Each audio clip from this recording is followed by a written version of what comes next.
Assalamualaikum Ustadz, saya mau bertanya tentang hewan-hewan yang masuk surga. Itu katanya kan ada 10 hewan yang masuk surga.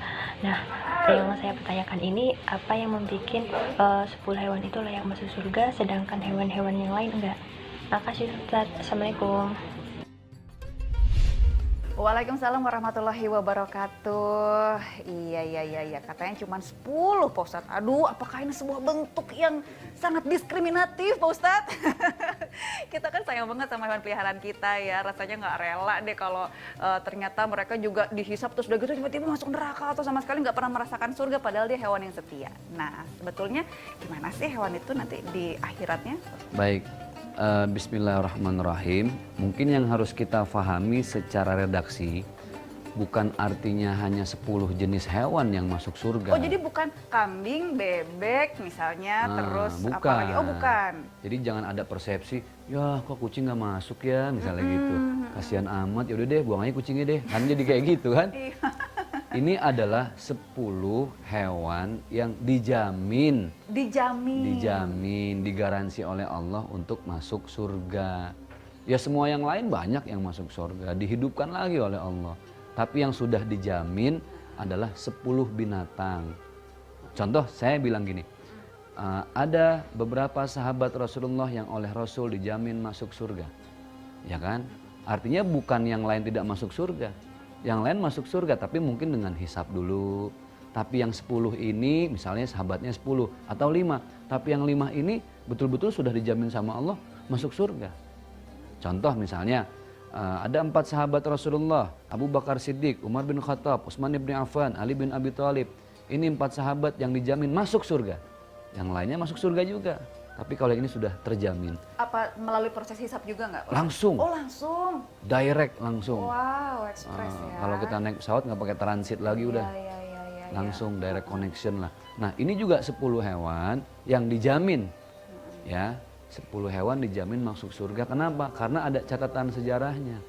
Kita nggak sebut semua lah ya. Contoh. Di antaranya kambing yang ingin disembelih oleh Nabi Ismail. Ingat nggak sih ceritanya? Oh iya. Ya, kan pas mau disembelih kambing gibas gitu kan, tiba-tiba malaikat datang Nabi Ismail ketika ingin disembelih oleh ayahnya, tiba-tiba malaikat datang diganti dengan kambing gibas. Kambing itulah yang masuk surga. Karena bagian dari cerita sejarah Nabi Ibrahim bersama anaknya Nabi Ismail. Ikan pausnya Nabi Yunus. Kan inget tuh waktu di SD, ya kan?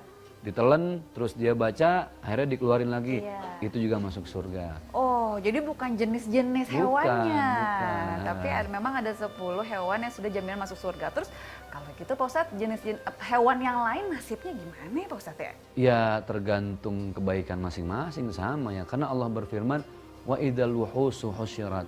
Binatang juga nanti akan dikumpulkan oleh Allah Subhanahu wa taala. Kayak manusia? Iya. Nah, contoh gini. Ada salah seorang sahabat Rasulullah namanya Abu Hurairah. Abu itu bapak, Hurairah itu kucing-kucing. Jadi ini sahabat yang punya banyak kucing. Makanya dinamakan Abu Hurairah. Hebatnya beliau ini kenapa? Jadi Rasulullah itu sering menamakan sahabatnya dengan julukan-julukan tertentu. Umar bin Khattab, Asadus Sohro, singanya padang pasir. Ali bin Abi Thalib, pintu gudang ilmu gitu ya. Nah ini Abi Hurairah karena banyak kucing. Dan satu alasan kenapa dijuluki bapaknya para kucing, karena sahabat Rasul ini punya kebiasaan makan. Kita kalau makan kan yang paling enak ujungnya dong. Biasanya disimpan buat terakhir. Contoh makan ayam, kita misahin kulitnya tuh. Sama nggak sih kira-kira kan gitu ya? Nah, kalau ada kulitnya, kalau ada yang ngambil tiba-tiba kulitnya marah. Dendam ke Sumat gitu. Mendingan berantem lu sama gua, kan gitu. Ngejar ribut. Lalu urusan kulit doang. Itu kan yang paling nikmat. Betul. Tapi itulah yang dikasih sama sahabat ke kucing. Itu ketika ditanya sama Rasul, kenapa engkau memberikan makanan terakhirmu? Disinilah berkah yang paling mahal ya Rasulullah. Maka dinamakan Abi Hurairah. Jadi memang semua binatang itu pada akhirnya juga akan dibangkitkan. Kan kullu nafsin dha'iqatul maut. Setiap yang bernafas dimatikan, tapi akan dikembalikan. Yuhyi wa yumitu wa huwa ala kulli syai'in qadir. Allah itu yang punya kuasa atas segala sesuatu. Tapi dihisap juga nggak Pak Ustadz? hewan itu? Ini ada beberapa perbedaan pendapat ya. Karena kan dia hanya berbicara tapi tidak berakal. Iya. Ya, makanya manusia itu dibilang hayawanun natiq. Manusia itu adalah hewan yang bisa berbicara. Ya, kalau saya yakin betapa mereka itu insya Allah setiap kebaikannya juga punya ganjaran di mata Allah Subhanahu wa taala. Ini banyak perbedaan pendapat. Nah, sekarang udahlah kita nggak usah mikirin hewan dulu kali ya, mikirin diri sendiri dulu deh. Gitu kan. Ini saya gimana nanti hisapnya gitu kan.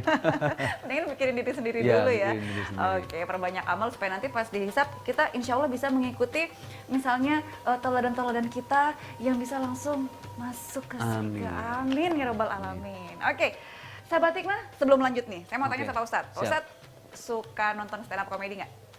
Banget, Suka ya? Tuh emang seger banget sih. Seger ya kan Pak seger Ustadz? banget. Nah, kadang-kadang kan di materi-materi para komika itu kan suka merosting orang Merosting. tuh. Kita mah kalau nonton mah ketawa-ketawa aja. Iya. Nah, kita kan nggak tahu ya bagaimana hati si orang yang di roasting. Nah, gimana nih hukumnya roasting? Karena ini bercandaan, tapi kalau sakit hati lah itu gimana? dia. Nah, kalau dalam Islam seperti apa kita akan bahas tetap di Hikmah di Balik Kisah.